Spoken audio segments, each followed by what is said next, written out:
Well, thank you, Mike, and good morning to all of you. I appreciate Marquette University's sponsorship of this very, very important forum.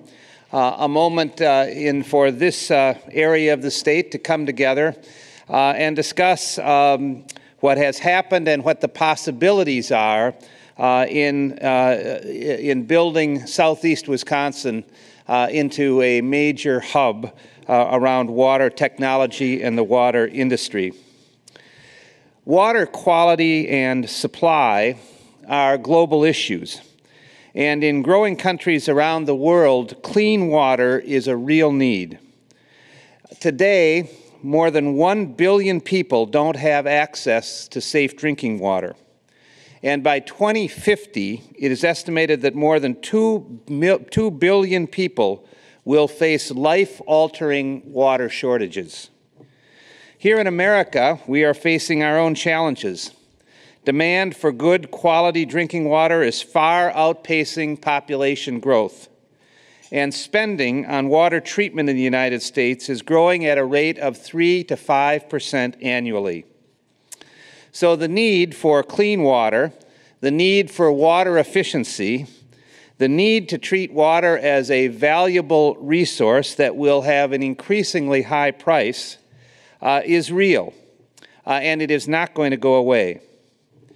Amidst this growing concern from other states and countries, Wisconsin is in a unique position to be a world leader in the water industry. It starts with what our natural resources consist of. Wisconsin's most precious resource is abundant fresh water. The name Wisconsin itself means strong, flowing waters. We are bounded by water. As you will probably feel like I do, the sense of pride when you see the pictures from outer space, because Wisconsin is one of those places you can see, as we are bounded on the east by Lake Michigan, the north by Lake Superior, the west by the Mississippi River. So we are in the middle of the greatest freshwater ecosystem in the world. And we are blessed to have this water. It has been our history. It is what has given us our industry at this state. It is what has provided our strong agricultural economy. It is what makes us a major tourism destination. It has been the key to many of the industries that have driven us in the past: paper, shipping, and, of course, in Milwaukee, brewing. So we've used that experience and the knowledge we have gained from it to expand Wisconsin's role in the water industry. Now, I am often asked to compare the growing, the movement towards making Milwaukee a water hub, compare it to the efforts to make Wisconsin a center of biotechnology. And in some ways, there are many similarities, and in some ways, there are big differences. The difference is this, and this is a strength for water. We have many large, mature, strong, water-based industries already in southeast Wisconsin. Industries that grew up before an economic time in which people talked about economic clusters and so on, but a time that they grew up simply and because water is plentiful and water is here. Biotechnology, in many ways, we have had to start from scratch. But there are also many similarities. New ideas, how you drive entrepreneurship, how startup companies get going, how you are able to patent and hold on to intellectual property, how you are able to convert those discoveries into the commercial marketplace. The similarities are there. Wisconsin and Milwaukee are home to some of the leading water technology companies in the world. We have many homegrown companies, and I hesitate to mention some, but I will but I know I'm excluding many others. But certainly some of our best-known companies, Kohler, A.O. Smith, Badger Meter, and others, have been water industry giants with worldwide reputations. You know, it is awfully hard to conserve water if you don't know how much water you have to begin with. And so it is very, very important, and it will become more important as water becomes a more scarce and valuable product that we have methods by which we accurately measure the amount of water that is being used. Badger Meter is a leading manufacturer of water measurement and control products. Over its 104-year history, Badger Meter has proved to be an innovator in developing new water technologies. The automatic meter reading system has revolutionized the industry and earned the company major contracts around the country and around the world. The Kohler Company is producing high-quality, water-efficient plumbing fixtures. You know, everybody needs one of those kinds of plumbing fixtures, and they use a lot of water. And water-efficient plumbing fixtures is one of the great water conservation technologies in the world. In fact, just last week, they were recognized by the EPA as their Water Sense Manufacturing Partner of the Year for the second year in a row for their efforts in manufacturing high-efficiency products.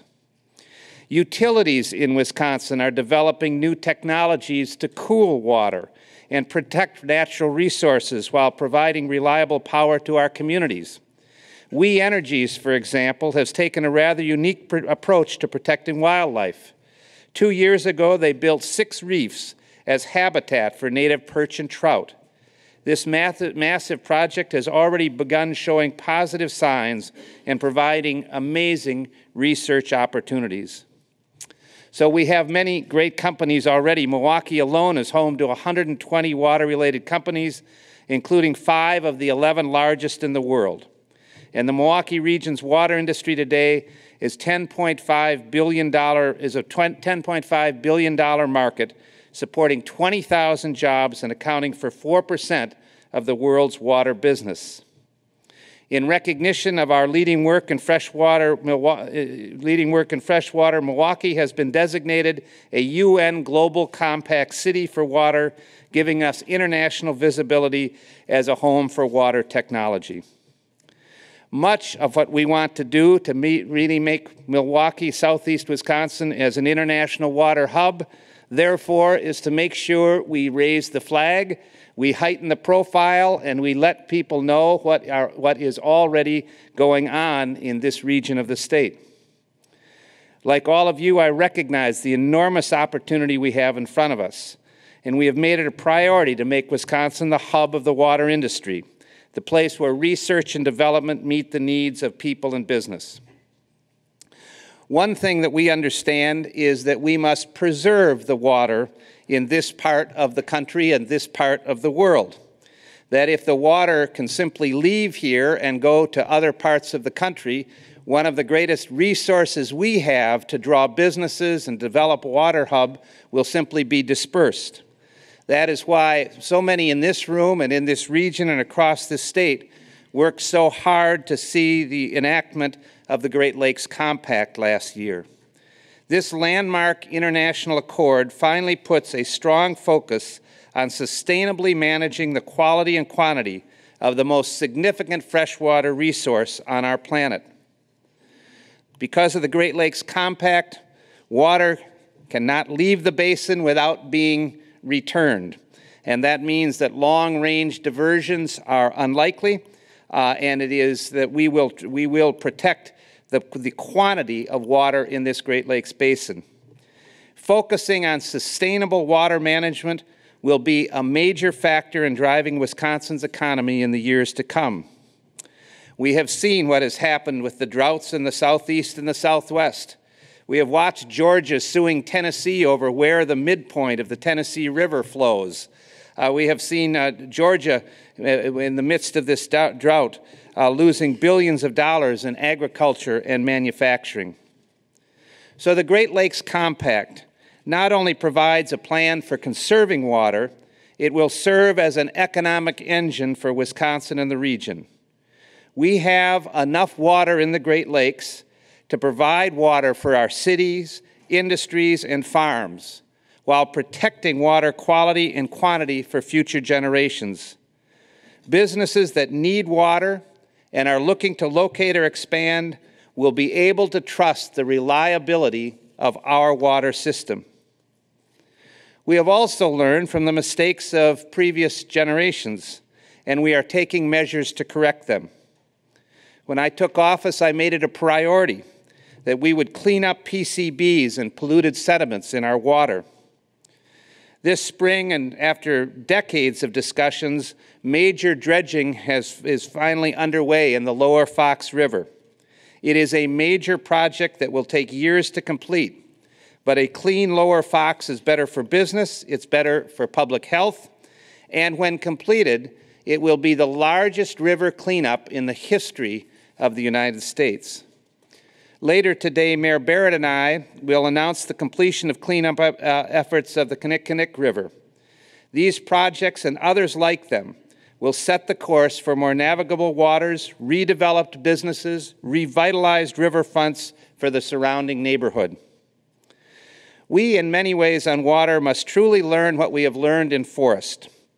Some years ago, you had to read newspapers with some sense of guilt about how many trees were being cut down. But we have learned through sustainable forestry practices that the forests are a sustaining and plentiful source of not only paper, but of biofuels for energy and others. I'm proud to say that Wisconsin was the first state, and I believe we may still be the only state, but we were the first state to have all of our forests certified sustainable, national, state, county, and private forests. Why did that happen? It happened because Time Inc. and other large publishing companies said that they were only going to use paper that came from sustainable forests, and our industry responded. As the demand comes now for sustainable, clean, renewable drinking water processes, Wisconsin, by getting ahead of the sustainability issue, making sure we are taking the water out, using the water, cleaning the water, and moving it back into the ecosystem in a sustainable way will provide plentiful water for industries for generations to come. We have invested in the water infrastructure of communities throughout the state. Through state-run programs, we provided hundreds of millions of dollars in low-interest loans to help communities remodel or build drinking water or wastewater facilities. There are two very, very major initiatives that the federal government is now taking that are going to be a great help to Wisconsin. The Recovery Act has had significant dollars that are going to fund projects that would build on state investments in water infrastructure. In the end, $143 million in Recovery Act grant money has been distributed to Wisconsin communities to replace outdated sewer lines, construct state-of-the-art treatment plants, and address other critical water infrastructure needs. When combined with a robust ongoing state loan program that has been in place for years, Wisconsin communities received nearly $300 million in 2009, a much-needed investment in our infrastructure that will ensure we have clean water in our homes and in our rivers and lakes. I am very pleased that in the Recovery Act, Congress recognized something that we were all pushing very hard, which is water infrastructure is as important to us as good roads, good rail service, good bridges, and the other necessary infrastructure that we need. And there is more. There will be more opportunities for Wisconsin on the horizon. President Obama's Great Lakes Restoration Initiative will bring $475 million to the region to address water needs in the Great Lakes Basin. Just as I did in the Recovery Act with other Midwest governors, we have been talking to the Obama administration about the importance of infrastructure throughout the Great Lakes Basin, and they have heard our pleas as his budget now passed by Congress, $475 million for restoration projects that will be going on throughout the Great Lakes Basin. Here in Wisconsin, we have a great story to tell, and it is time for the world to hear. In September, I traveled to China, where only 40% of the water is usable, and 9 out of 10 citizens have contaminated groundwater systems. Their urban populations and industries are soaring, and the country is facing an urgent need to clean the water, use the water more efficiently, and return the water safely back to the waterways. I have had 3 trade missions to China as governor, and at every level, from national to provincial, we have had repeated and strong and growing interest in the need for water technology. They understand, and we need to continue to send the message to China over and over and over again, that Wisconsin is one of the few places that is in position to provide them with the clean water technology that they need. At the same time I was there, executives from Milwaukee's A.O. Smith were in China finalizing a $77 million acquisition of a company that specializes in high-tech filtration systems. This shows the great potential for Wisconsin companies, the opportunities that we have based on our water expertise to be able to provide that help to countries throughout the world.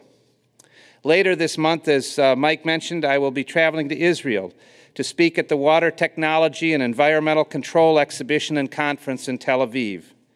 The conference will feature an international problem-solving forum for water, energy, and environmental technology issues and represents a rare opportunity for Wisconsin to showcase its leadership in water-related industries and research to the world. So we are making great strides, but there is obviously a lot more work to be done. And at a very, very difficult time for our national economy, at a time when states are obviously struggling to make basic needs, the question is, do we continue to move forward, or do we draw back into a shell and hope that the economic climate changes down the road when we begin and then begin to make the investments?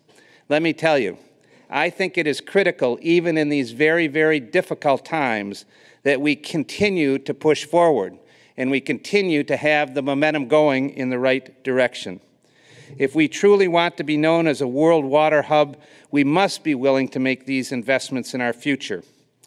And the most important thing that a state government can do is to make the real investments in education and research that the next generation of water, that will create the next generation of water technology experts and spur the type of innovation that will truly make Wisconsin a leader in the water industry. We have had a good model for success, as I've mentioned earlier. It's a model that we have laid out in biotechnology, and it can be boiled down to 3 very important steps from the state's perspective. One is we need to make sure we invest significantly in education and research to bring innovation.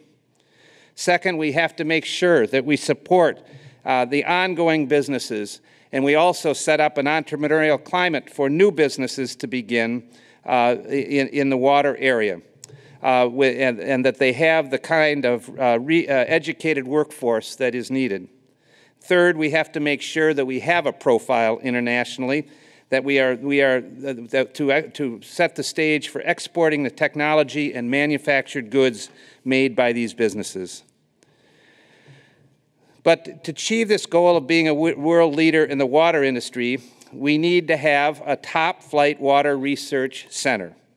We must provide tax credits to businesses in the industry to conduct research, and we must provide worker training opportunities for hard-working people in the field. The model is there, and these are the steps that we must take.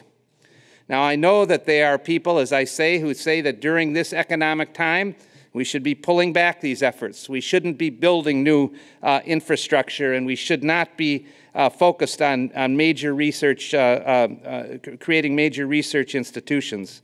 I believe that they're wrong and that we need to continue to make these investments. The University of Wisconsin-Milwaukee is positioned to partner with businesses in developing new and innovative technologies related to water and create the graduates we need as we expand the water industry. University of Wisconsin-Milwaukee is also positioned to teach the next generation of scientists on how to protect our great freshwater assets here in Wisconsin and across the globe. With the Marquette University, the Milwaukee School of Engineering, University of Milwaukee, we have as much, and we can create as much engineering talent if we will make these investments as we need to make Wisconsin truly the hub. Only a few months ago, Marquette Law School announced a new water law curriculum. And here on this campus, we are educating the next generation of engineers and lawyers to tackle the questions coming from the water industry. This university is already a leader in anaerobic treatment. The University of Wisconsin Whitewater and the Milwaukee 7 Water Council recently announced a joint effort to train students for careers in the water industry.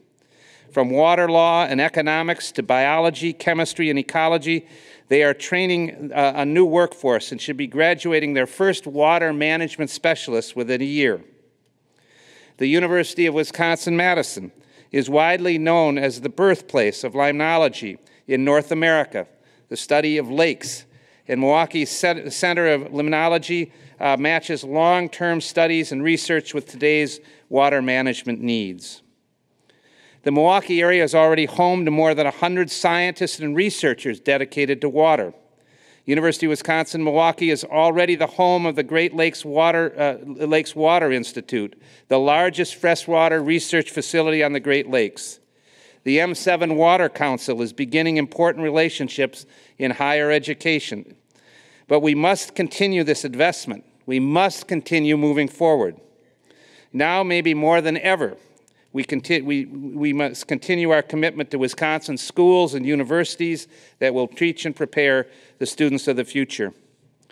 Earlier this year, I committed $240 million in my capital budget for the Milwaukee Initiative, an investment in the infrastructure needed to train the scientists and engineers of the future, as well as provide space for innovative research.